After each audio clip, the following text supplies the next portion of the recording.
बिहार में राजस्व अधिकारी किस कदर बेलगाम हो चुके हैं, किस तरीके से भ्रष्टाचार में आकंठ डूबे हुए हैं, इसी का उदाहरण दिखा सुपौल में, जहां पर सब रजिस्ट्रार अमरेंद्र कुमार के घर पे छापे पड़े और अकूत संपत्ति का पता चला। लेकिन बात इतनी ही नहीं है, बात केवल भ्रष्टाचार की नहीं है, इसमें कई ऐसी चीजें हैं जो आपको जानना चाहिए। यह मामला सुपौल का है, यानी सीमांचल इलाके का है, और यही वो इलाके हैं जहां पर भ्रष्टाचार और गैर कानूनी कामों का बड़ा भंडाफोड़ हो रहा है। चाहे वो किशनगंज के डीएसपी साहब की बात कर लें, एसपीडीपीओ की बात कर लें, या वहां के थाना अध्यक्ष अभिषेक रंजन की बात कर लें। अब उसी कड़ी में जुड़ा हुआ ये मामला निकल करके आया है, सुपौल का ये मामला है। लेकिन इसमें एक और एंगल है कि जितने मामले इस तरह के खुल रहे हैं, सबकी संपत्ति का खुलासा बंगाल में हो रहा है। तो क्या बंगाल का कोई बड़ा लेना देना है इस इलाके से, जो घुसपैठ की बात होती है और जिस तरीके से यहां पर देश विरोधी गतिविधियों की बात होती है, क्या सबके तार जुड़ रहे हैं? सब कुछ जानेंगे आज अंदर की बात में, और आपको मैं बताऊंगा कि इसके पीछे का सच क्या है। तो इसे आखिर तक जरूर देखिएगा। नमस्कार, मैं हूं डॉक्टर सुरजीत सिंह और आप देख रहे हैं YBN बिहार झारखंड। अगर आपने अभी तक इसे सब्सक्राइब नहीं किया है तो सब्सक्राइब कर लीजिए, और अगर आपको ये वीडियो अच्छा लगे तो लाइक कीजिए, शेयर कीजिए और कमेंट जरूर कीजिए। तो सुपौल के सब रजिस्ट्रार साहब अमरेंद्र कुमार 2010 बीपीएससी बैच के अधिकारी हैं और 2024 यानी जुलाई 2024 से ये यहां पर पदस्थापित हैं, यहां पर सब रजिस्ट्रार के तौर पर काम कर रहे हैं सुपौल में। अब जब उनके बारे में ये खुलासा हुआ तो दो संकेत यहां से मिल रहे हैं। पहला संकेत ये कि जो सम्राट चौधरी ने कहा था कि ठीक है जी, हम तो निलंबन वापस ले रहे हैं जो हड़ताल पर गए हुए राजस्व अधिकारी हैं, जो कर्मचारी हैं, लेकिन इसका यह मतलब नहीं है कि भ्रष्टाचार को हम लोग देखते हुए भी उस पर कार्रवाई नहीं करेंगे। तो पहला संदेश तो यह देने की कोशिश की गई है कि कार्रवाई होगी, चाहे छोटे स्तर का अधिकारी हो या बड़े स्तर का अधिकारी हो, कार्रवाई तो होगी, क्योंकि जीरो टॉलरेंस है करप्शन के खिलाफ। अब दूसरा संदेश ये कि सीमांचल के इलाके में जिस तरीके से गठजोड़ देखा गया, पिछले दिनों जो एक्स डीएसपी गौतम कुमार की बात करें, उनके घर पे छापे पड़ते हैं, वहां से ढेरों संपत्ति का खुलासा होता है। उसके बाद किशनगंज के थाना अध्यक्ष अभिषेक रंजन के बारे में पता चलता है, उसके घर पे छापे पड़ते हैं, ढेरों संपत्ति का खुलासा होता है। अब उसी से सटा हुआ इलाका सुपौल की बात कर लें, जो कि सीमांचल बहुत नजदीक नहीं है, लेकिन सीमांचल का ही हिस्सा है सुपौल। तो वहां पर छापे पड़े, क्या तार एक दूसरे से जुड़ रहे हैं? क्योंकि यह माना जा रहा है कि सीमांचल के कई जिलों में, चाहे वह कटिहार की बात कर लें, अररिया की बात कर लें, किशनगंज की बात कर लें, सुपौल की बात कर लें, पूर्णिया की बात कर लें, तो इन इलाकों में इस तरह का गठजोड़ जो है वो जारी है।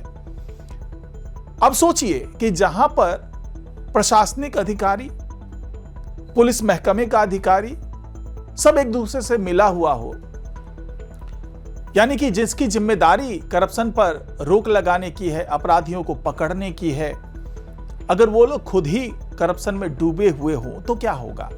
तो ऐसा ही कुछ दिख रहा है। अब अमरेंद्र कुमार के घर पे जब छापे पड़ते हैं, छापा केवल सुपौल में नहीं पड़ता है जहां पर वो किराए के मकान में रह रहे होते हैं, छापा उनके पैतृक निवास स्थान छपरा यानी सारण में भी पड़ता है, वहां भी खुलासा होता है, छापा पटना में भी पड़ता है। कुल मिलाकर के 4-5 जगहों पर छापे पड़ते हैं। पटना में पता चलता है कि आशियाना दीघा इलाके में जो है उनका एक फ्लैट है जिसकी कीमत 65 लाख है। लेकिन मजे की बात है कि 65 लाख के इस फ्लैट में उन्होंने 1.5 करोड़ का इंटीरियर डेकोरेशन करवाया। सोचिए, 65 लाख का वो फ्लैट है और 1.5 करोड़ का इंटीरियर डेकोरेशन है, तो कितनी अकूत संपत्ति होगी इसके पास, इसका अंदाजा आप लगा सकते हैं। इतना ही नहीं, सिल्लीगुड़ी में इनकी जो धर्मपत्नी है नीता कुमारी, उसके नाम पर 25 कट्ठा जमीन पाया जाता है। उसकी कीमत करीब 6 करोड़ बताई जा रही है, हालांकि ऑन पेपर 4 करोड़ वहां दर्शाया गया है। अब मामला केवल यही नहीं रुकता। बल्कि ये जो 25 कट्ठा जमीन है उसकी बाउंड्री करवाने में 25 से 30 लाख रुपए खर्च कर दिए गए। हालांकि कहने वाले तो यहां तक कह रहे हैं कि उसमें 1 करोड़ रुपए लग गए, किलेनुमा घेराबंदी कराई गई है। इसके अलावा पता चला अपनी सास के नाम पे उन्होंने सोनपुर में 3 कट्ठा जमीन खरीदी हुई है। इसी तरीके से इनके घर से काफी जेवर मिलते हैं, नकद पैसे मिलते हैं, करीब 10 करोड़ रुपए की संपत्ति की वैल्यूएशन कर सकते हैं आप, उसके दस्तावेज मिलते हैं इनके पास से। म्यूचुअल फंड में कई निवेश की जानकारी मिलती है। इनके घर पे 2 महिंद्रा स्कॉर्पियो गाड़ी मिलती है जो 2023-24 मॉडल की गाड़ी है। करीब 42 लाख की दोनों गाड़ियां बताई जा रही है।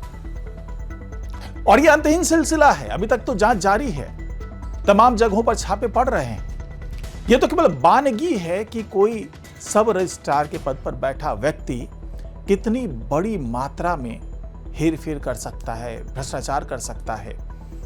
अब इसके पीछे का सच समझिए कि ये सब चीजें चल कैसे रही है। तो जिस तरीके से किशनगंज में ये बात आई थी कि एसडीपीओ गौतम कुमार जिस पर छापे पड़े और उनकी नौकरानी भी करोड़पति निकली, उनकी गर्लफ्रेंड के पास ढेरों संपत्ति मिली, उनकी सास के पास संपत्ति मिली, उनके बेटे के नाम पे काफी संपत्ति थी, उनकी पत्नी के नाम पे संपत्ति थी।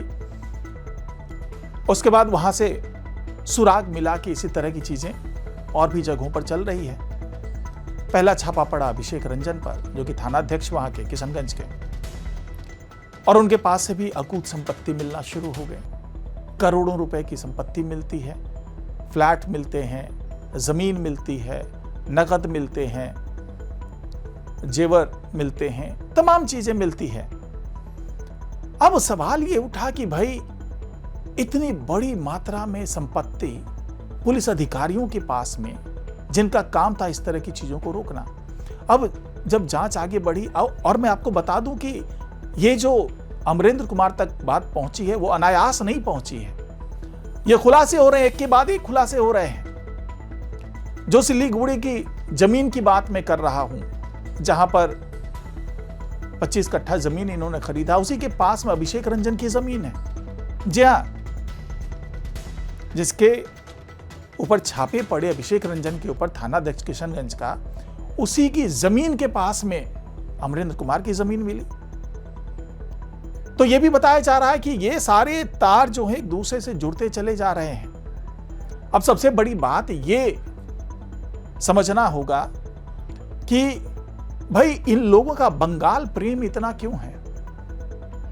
क्यों ये लोग अपने मैक्सिमम जो भी ये करप्ट हैं, जो करप्शन के पैसे आते हैं, उसका इन्वेस्टमेंट ये बंगाल में क्यों करते हैं? तो वहां से भी एक चीज निकल करके सामने आ रही है कि चूंकि घुसपैठ बंगाल के रास्ते हो रहा है, घुसपैठियों को, माफिया को, जो कि बंगाल के रास्ते बिहार में आ रहे हैं, उनको ये लोग हर तरीके से सुविधा मुहैया करा रहे हैं, उनसे पैसे ले रहे हैं, और पैसे नहीं हो तो फिर उसके एवज में वहां संपत्ति ले रहे हैं। सिल्लीगुड़ी का इलाका है, मालदा का इलाका है, मुर्शिदाबाद का इलाका है, जलपाईगुड़ी का इलाका है।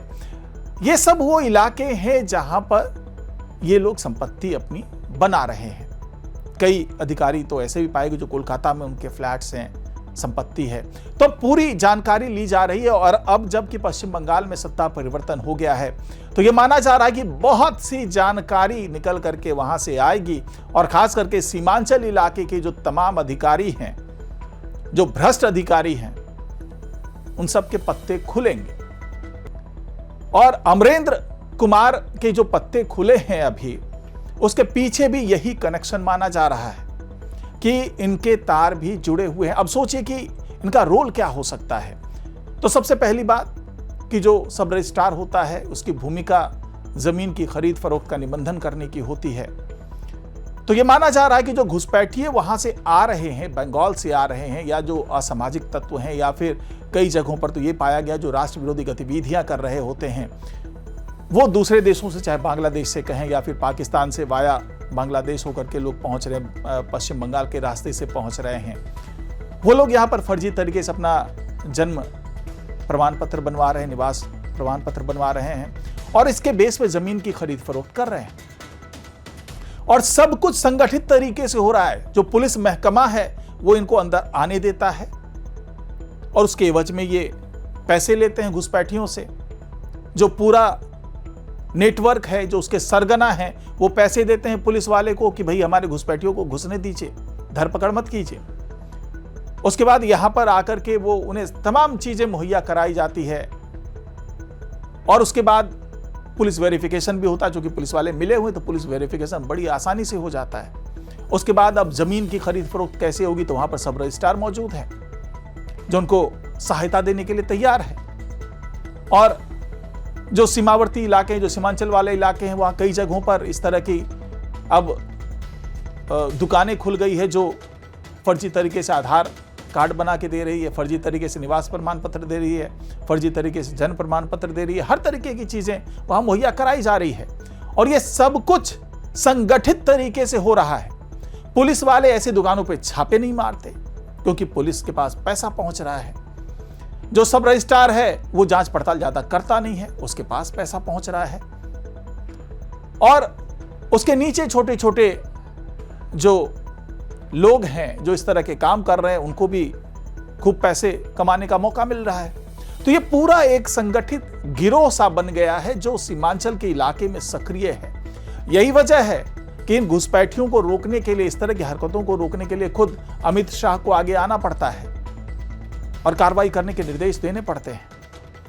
और उसी के तारतम्य में अब सारी चीजें चल रही है, अब खुलासे हो रहे हैं एक के बाद एक, सारी परतें अब खुल रही है और कोई बड़ी बात नहीं होगी कि आने वाले कुछ दिनों में आपको फिर से सुनने को मिलेगा कि कोई बड़ा अधिकारी फिर से पकड़ा गया, करप्शन के केस में इन्वॉल्व था।